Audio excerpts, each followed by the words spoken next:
Hujambo msikilizaji, karibu tena. Leo nakuletea historia ya safari ndefu ya lugha ya Kiswahili.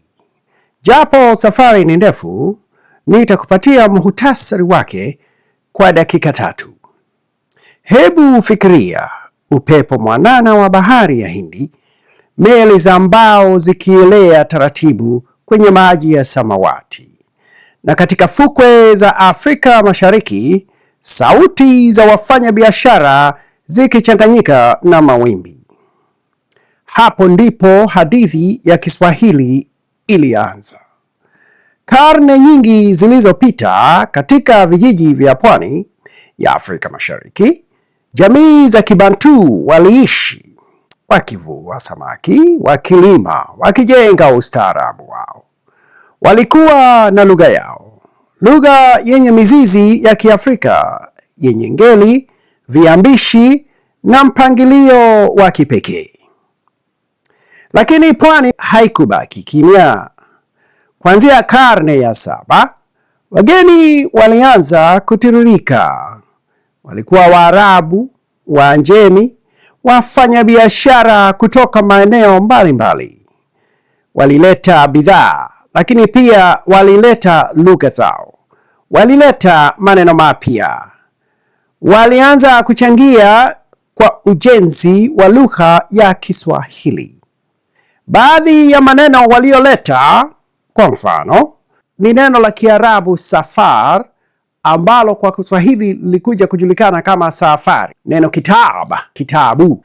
Sasa katika mtindo huo, polepole lugha ya wenyeji ikaanza kukua. Haikupoteza asili yake ya Kibantu, bali ilipanuka. Ilikuwa kama daraja kati ya bara la Afrika na ulimwengu wa bahari ya Hindi.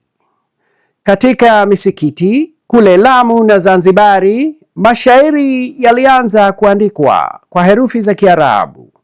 Utenzi ulisimuliwa kizazi hadi kizazi. Kiswahili kikawa si tu lugha ya biashara, bali ni lugha ya utamaduni, dini na fasihi.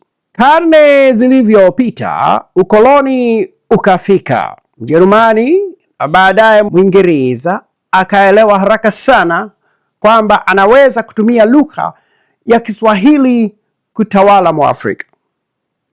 Herufi za Kilatini zikaanza kutumika.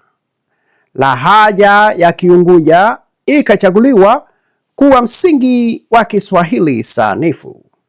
Na kutoka pwani, lugha hiyo ikasafiri hadi ndani ya bara.